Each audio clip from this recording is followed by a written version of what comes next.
Okay, I know this is a writing channel, but I'm also 30 weeks pregnant and I have this insane urge to declutter and clean and organize my house and prep for the baby, aka I'm apparently nesting, which my husband thinks is hilarious because it sounds like a bird. And I didn't have this desire with my first pregnancy. I don't remember doing this at all. So it's just kind of come out of nowhere.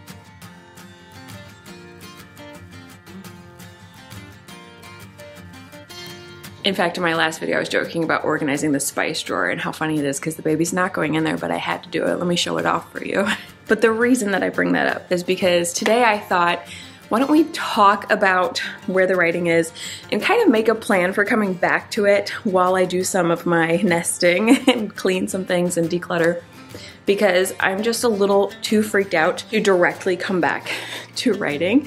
I haven't written in over a month now, and I've kind of lost track of where I am in the story, and I think I just need to talk it through with you guys and just make a plan. I'm a big planner, so I think that'll really help. Hopefully. This way I can still take advantage of like the one day a week that my mom watches my toddler for me and get stuff done around the house, but also kind of make progress in writing my book. I don't know why I keep doing this. I want to make progress for real and just get a plan in place so that I can write this book. I love it.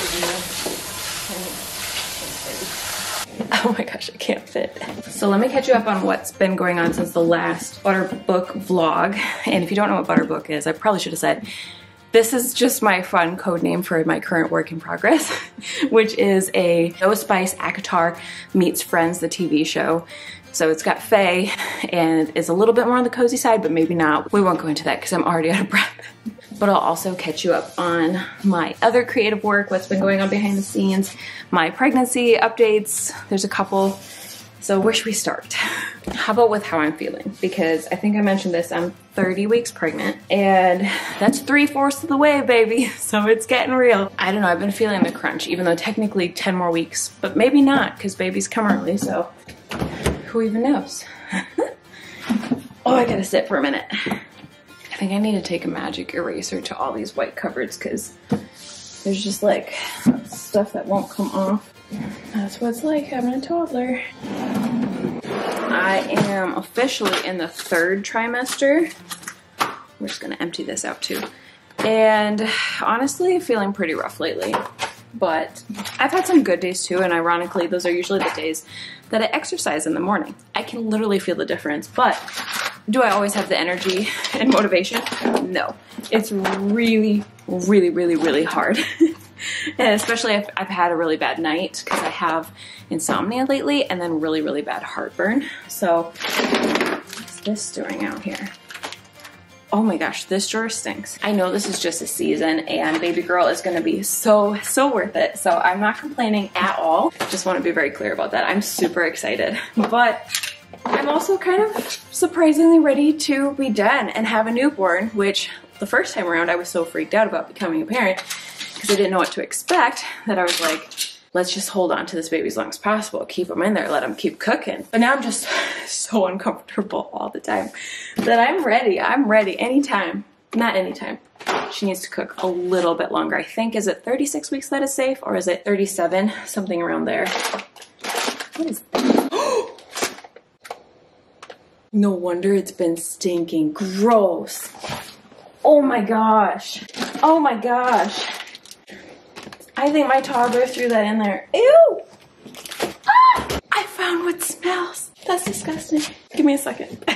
Ew. How long has that been in there? My toddler knows how to throw things away, and apparently he missed the garbage and went for this right here.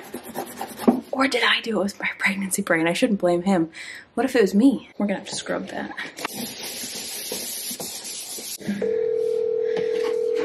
What's going on? Hey, you know how I said something was stinky by the spice drawer and I was cleaning it? Yeah. I found the smell. I was right. There was something in there. It was in the bottom drawer. The very bottom one was a bag of salad that was pure brown. Uh-huh. I don't know how long it's been in there. It was nasty. Hopefully not too long, but that's disgusting. See, I told you I was smelling something. You didn't believe me. No, I did not smell anything. You didn't smell it? Oh my gosh. My sense of smell is really strong right now. That was really gross. Sounds good. Love you. Bye-bye. Okay, love you. Bye-bye. I told him. Sorry about that. I got very sidetracked there. That was so gross. The summary of what I was trying to say is I just haven't had any energy left to spare for anything that hasn't felt totally necessary. And yes, I'm aware that I'm over here wearing gloves, cleaning drawers out. For some reason, that feels totally necessary, okay? And it's other things like writing books that I just haven't had the energy for because it's been all I could do to, this is weird to gesture with gloves. I don't even usually wear gloves, but the water's really hot. It's been all I could do to publish my latest book, The Queen's Rise, and then keep up with my YouTube videos here, and then keep up with my toddler, my 2.5-year-old little guy. So other than that, I've been in survival mode. Anyway, speaking of The Queen's Rise, let's talk about how the release went. I think the release went pretty well, especially considering how little energy I've had to market The Queen's Rise. I've been exhausted. I mentioned, I think it was maybe 2 videos back, so it was roughly 2 weeks before release, I made this graphic about like, hey, I sold over 500 books, which is really surprising to me for an omnibus and really, really encouraging as well. And yes, I am counting the Kickstarter books. The rest of those really shocked me. I don't want to repeat myself, so I'll link the last 2 videos below, or maybe 3 about this book, but I just haven't been showing up on social media and doing my typical marketing. So I was like, what was working? Because the analytical side of me, if you know Myers-Briggs, I'm an ISTJ personality. I need to figure out why. I need the logic behind it. I can't just be like, oh yeah, it's fine.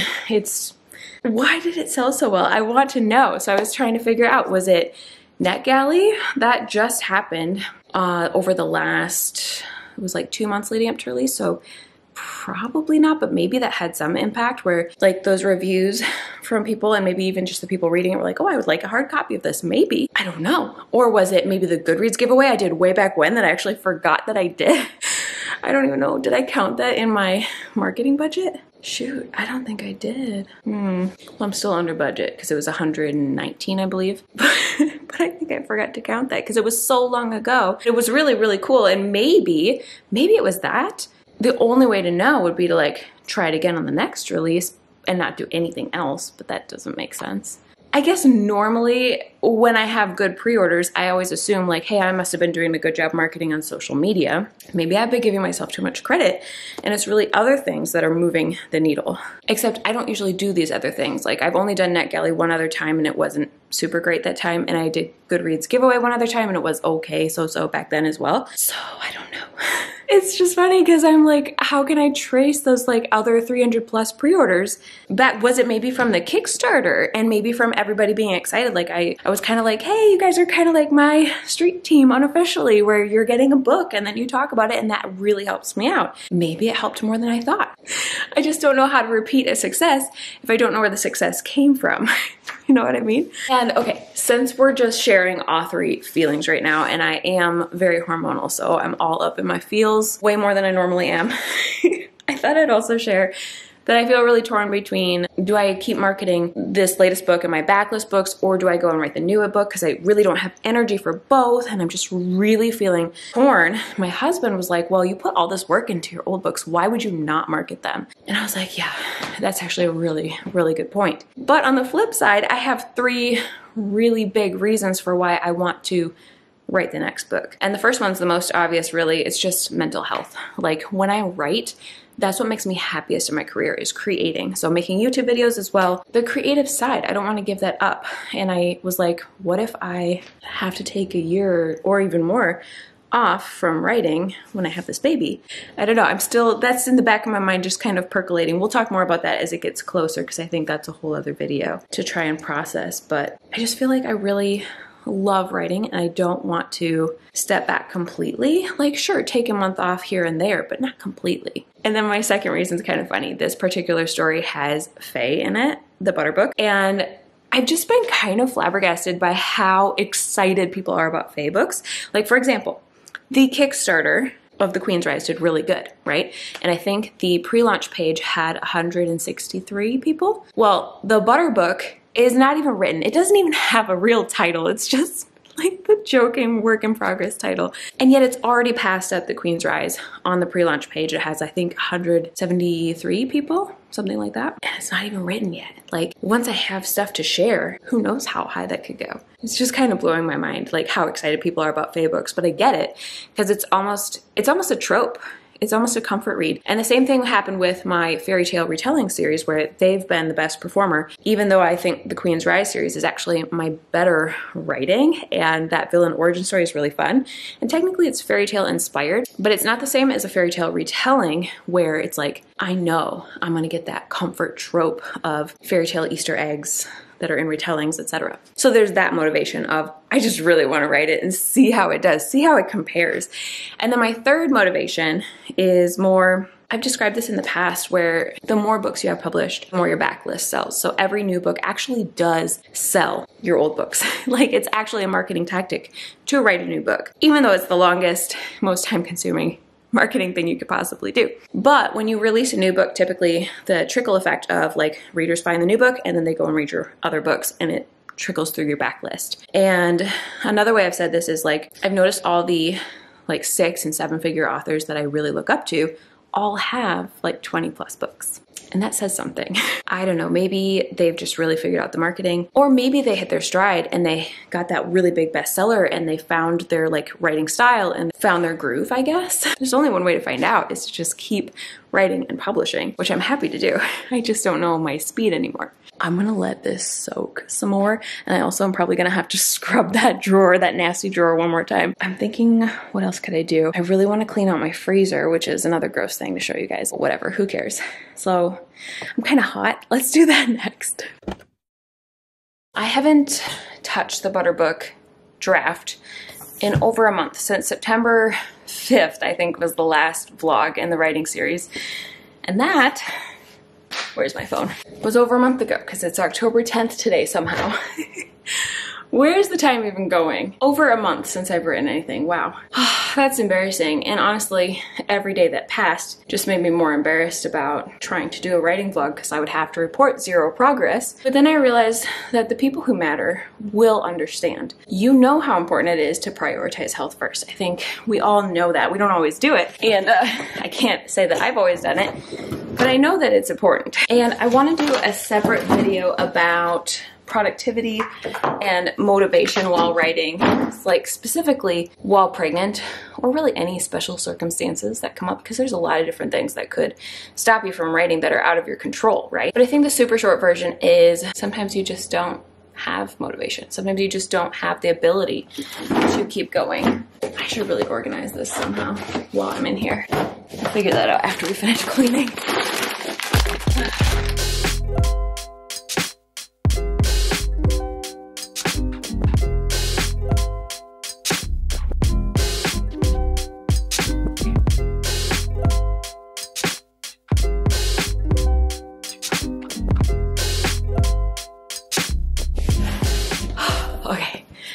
I might be pushing a little too hard here. I'm gonna take a little break and chat with you. Let's recap where I left off, because I think in the last vlog, well, I don't actually remember, but I looked up the Word document and it has 24,211 words. And if you know the Save the Cat story beats, which I used to kind of outline this with you guys last year back in October, a whole year ago now. Oh my gosh.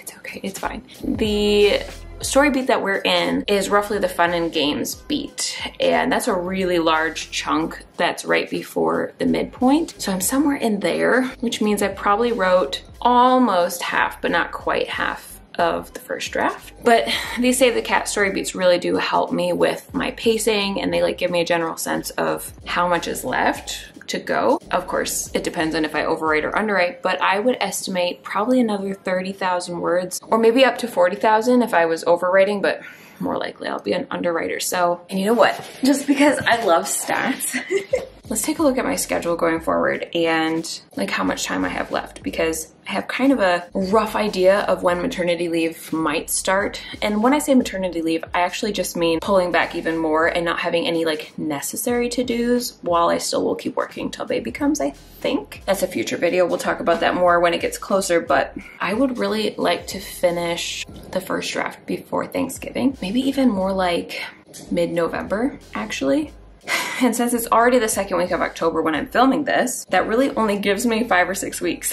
And I pulled up Pacemaker because this is how I was tracking, if you remember, in the other writing vlogs. And I was pretty consistent the first, let's see, not the first week, but the second, third, fourth, and fifth weeks. And then 6th and 7th week, I literally only wrote 1 day, so you can barely count those. But it's 21 writing days total throughout those 7-ish weeks. I think I want to make a new plan based on those 21 days and not based on the 7 weeks, because then I'd already be behind if I needed another 7. Let's update Pacemaker and see what we get here because I just don't know. Okay, so on the left side here, you can see kind of my goals.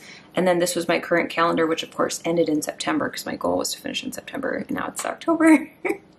That's fine, it's fine, we're all fine. My goal is 50,000 words. I think this is where we could make it a little higher, maybe 55,000. And then I need to change my finish date, obviously. So what was I saying? Mid-November now, maybe like the 15th, let's say. And I typically like the same amount of work each day, but also kind of customizing it where I skip the weekends. I can always come back to the customizations, but I think I just want to see what it looks like. And of course, this is thinking I still have September to work.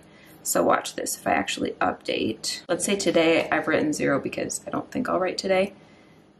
And now, there we go. Saying about 1,000 words, a little over a day, if I do 5 days a week. What if I customize it though? Because I just don't really think I will write every single weekday. I'd like to, that's the goal. And I think I want to be really consistent and try to aim for that. But I think probably at least once a week, I won't feel up to it. What day? I don't know, Mondays? Say on Mondays, I skip also. So you can see how I updated the calendar to make Mondays have 0. And then now my daily word count is almost 1,300 for my goal. I think I like that because before I was like, well, let's just see what happens and I'll have an every weekday goal. But that made me feel a little guilty when I didn't get the work done versus here. If I'm like, no, I'm just not going to, it's fine. And if I put it on a Monday, then if I work on Monday, I'm ahead. It's all about the mindset. Okay, so I think we have a new plan.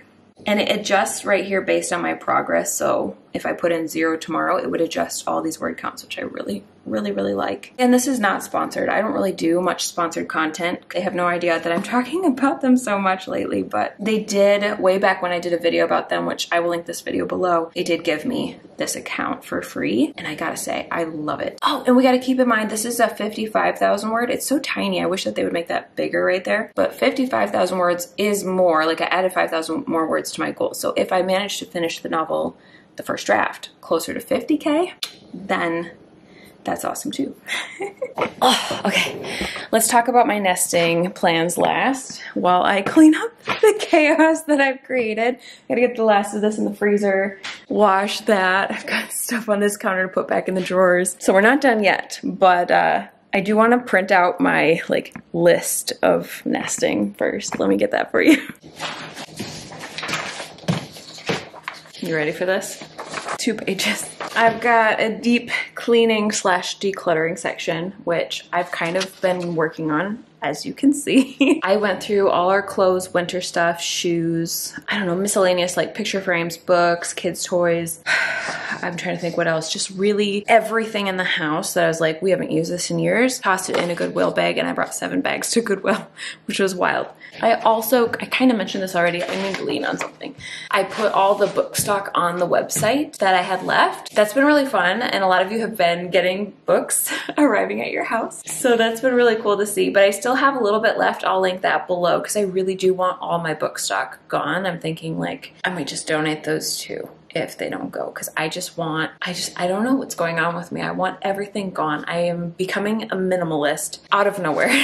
And I'm usually a pack rat, so this is kind of throwing me off. But let me work on this while we chat. I want to do a second pass where I go into drawers, as you saw me start doing today. Bathroom drawers specifically, and then kitchen drawers obviously too, and then closets. You know what I mean? Oh, and the basement. Those are the places where things go to be forgotten. And I don't even know what we have. So if you've heard of the Marie Kondo method of, does it spark joy? I was laughing because that doesn't do much for me. Like, no, kitchen stuff doesn't spark joy. I hate cooking. Should I throw away everything? Probably not. But my favorite thing ever was on Instagram where I think it was just some parenting account. And it was like, here's the new method. Would you keep it and clean it, obviously, if it had poop on it? And I think this could apply to pet owners too, because yeah, it's gross. It's gross, but effective. I'm trying to think how I should organize this drawer.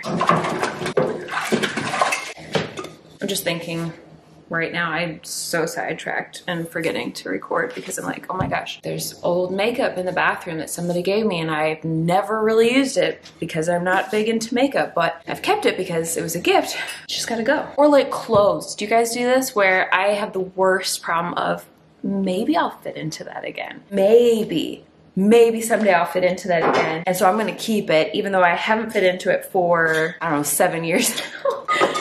And it's just dumb because I probably don't even like the styles anymore. Like if I actually put it on, it probably wouldn't even look good anymore. It's probably way out of style. Or even if it is cute, just donate it. Let somebody else actually use it. Because by the time, if I ever could fit into something like that again, I probably would want something different anyway, right? That's the decluttering. And then the deep cleaning is stuff like you've been seeing.